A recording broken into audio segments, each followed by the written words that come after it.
Oh yeah, so as I was saying, you enter the URL into this website. It will then allow you to download that video. Alternatively, from another website, it will create the link for you, and you can do it like that. The videos is we can put them on onto our laptops, on our phones, etc., and then we can do the work on the go whenever we are on the bus home, on the trains or somewhere, etc. This is beneficial because we use the blogger for all our coursework. So when we were looking at that music videos and analysing them, we can easily upload them to YouTube from our phones. We can then get the link from YouTube onto Blogger, which would be the easiest way instead of uploading it to Blogger.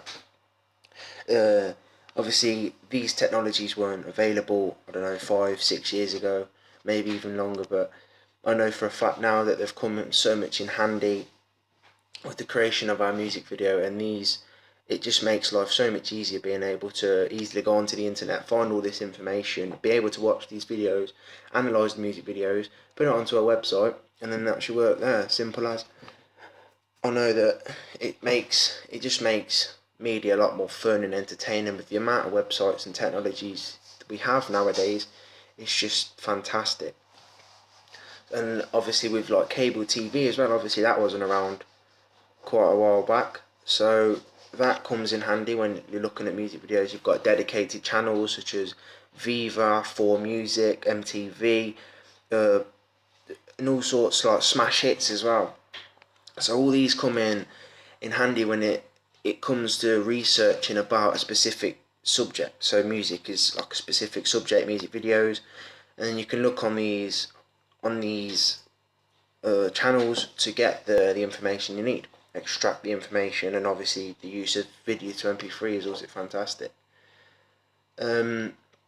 So I've talked about Wikipedia, YouTube, Blogger, Facebook. For Facebook and Twitter is self-explanatory. We created pages and groups to gain a following.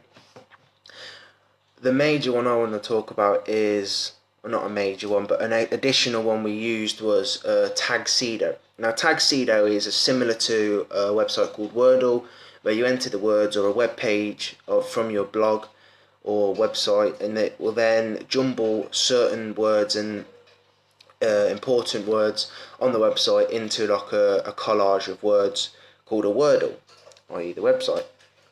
Now with Tagsedo, it's very similar. You can enter either the words yourself or a web page, and it'll pick the words for you.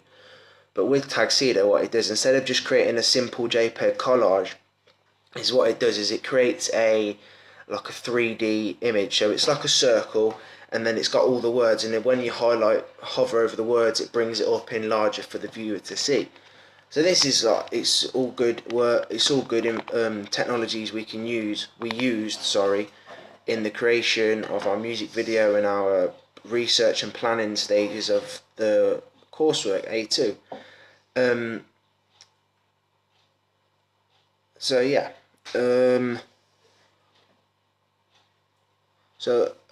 If I cover now, so the music channels we used for getting our information was MTV, Viva, and I used 4Music. Now these channels, they often cast the charts, and they also do like challenges. So I know for a fact that the other day it was Eminem versus Adam Levine versus 50 Cent. So then what it does is it shows a video of Eminem, Adam Levine, and 50 Cent. So and then you can see they're all similar types of music. So Eminem and 50 Cent are obviously very similar. They've been friends for a long time, so you can compare the two music videos, what features they commonly use, you can often see what, like 50 Cent for example, he often flashes his money. Eminem, it's more of a heart-filled music video. So Beautiful is quite a heart-filled music video. Stan is quite personal. Lose Yourself is also quite personal to Eminem. So you can see the contrast between the two artists. And then Adam Levine, it's a similar type of music. Obviously Maroon 5 it comes from. It's a very similar type of music, and they do similar videos, but it's hearty, but it's more of a love kind of hearty, not a personal, in-depth feel to the music videos. So personally, I think Viva and 4Music were the big ones that we used the most. MTV was good because you could get behind the scenes director's cuts. Same as on YouTube, you can get access to the director's cuts, and the online you can get official websites, so on. So all these are fantastic for doing research, and it was just fantastic to be able to easily go online and use cable TV to do our research and plan our music video before we actually started creating it. In the evaluation stages of our A2, we were also using Blogger for doing our work. I also use Prezi, and then various media forms like filming what we're doing now, voiceover, various things that allow us to communicate online, such as Skype. All these various forms and new medias are allowing us to communicate online without actually being in contact with each other. So these instant chats and MSNs and all these messengers and stuff you can use online allow us to communicate in real time. So all these all came in handy when communicating in a team. So for example, I live in Bedworth, my friends live in Coventry, so obviously it's quite a distance. So and then we can easily communicate via these new medias and web chats to enable us to do the work from elsewhere in the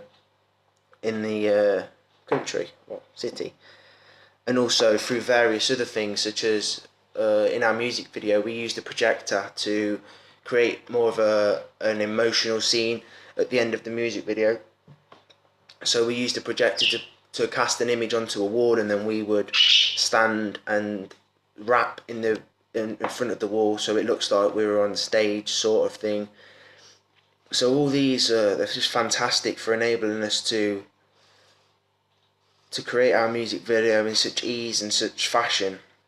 And things such as Prezi, it's simple, but it's more interesting for the audience to watch and read instead of a simple presentation or Word document. So if we talk about the hardware and software we used to finish up, so we used Macs, Nikon cameras, and the major software we used was Adobe Master Collection CS4. Now the Macs were fantastic, they're so powerful. As you know, the desktops, they enable us for quick editing, easily able to manipulate and produce our own images for our storyboards, our mood boards, etc. We're easily able to print it out to get feedback off our teachers.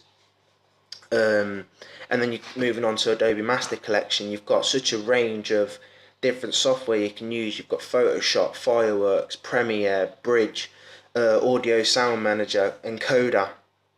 All these different things enabled us to play around with the tools and features we'd filmed, and then it enabled us to create a more of a vibrant music video, and enabled us to construct and plan and research everything so much easier than it would have been if we'd done it on hardback.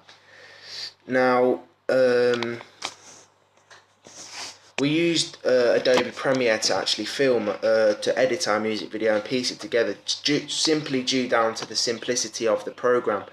And plus, it like I say, it's very easy to use, it's user friendly, it's user effective. You can easily add and remove clips out of it, you can easily add audio. There's so many effects, and there's so much help online for it, so you can make a classic music video.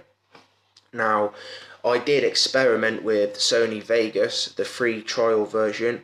However, I didn't get along with it due to it was too simple interface. It seemed very old and not as up to date as Premiere did. So we stuck with Premiere. We had to play around with Vegas, but we couldn't get along with it. So we did stick with Premiere, and we seemed to get alright with it due to experience from AS.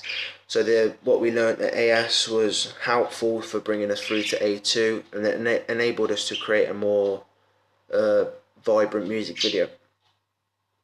So due to the new media technologies, it made our life so much easier in the construction stages through to planning and evaluation.